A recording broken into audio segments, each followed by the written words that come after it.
सुरेंद्र भारद्वाज। राधे राधे महाराज जी, आपके चरणों में कोटि कोटि प्रणाम। महाराज जी, पिछले 1 वर्ष से आपके प्रवचन से जुड़ा हूं। महाराज जी, माता पिता के कर्मों का फल बच्चों को मिलता है, ये मन में मेरा भ्रम रहता है। क्या है कि दोनों का एक संयोग बैठता है, माता पिता और पुत्र का दोनों का संयोग बैठता है।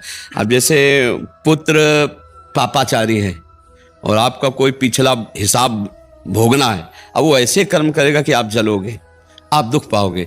और जैसे पुत्र पुण्यात्मा है, वो आपको सुख देना है पूर्व कर्मानुसार, वो ऐसे कर्म करेगा कि आप आनंदित रहोगे। ऐसे ही माता पिता है, माता पिता के कर्म से पुत्र और पुत्र के कर्म से माता पिता, दोनों का संबंध जुड़ा होता है। ये पूर्व जन्म के कर्म से भी होता है, पूर्व जन्म का कर्म का हिसाब होता है, वैसे भुगतान।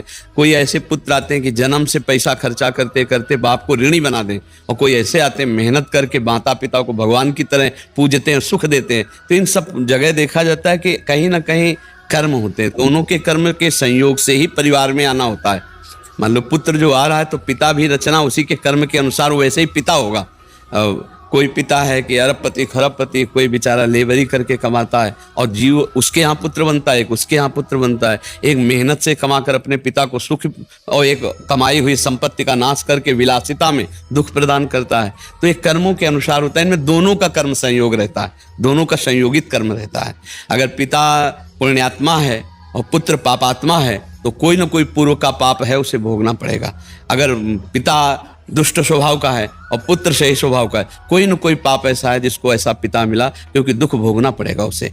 तो इसलिए कर्म संयोग दोनों का होता है, पुत्र का और पिता का दोनों का संयोग होता है। आप समझ पा रहे जी? नमस्कार प्रिय भक्तों, आप सभी भक्तजनों को श्री राधा वल्लभ की जय हो।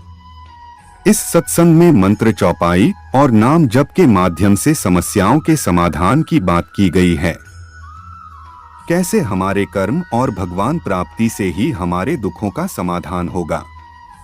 नाम जप और मंत्र चौपाई का उपयोग करके हम भगवान प्राप्ति के लिए अपनी प्रयासों को समर्थित कर सकते हैं, जो कि हमें दुखों से समझौता नहीं करने देता।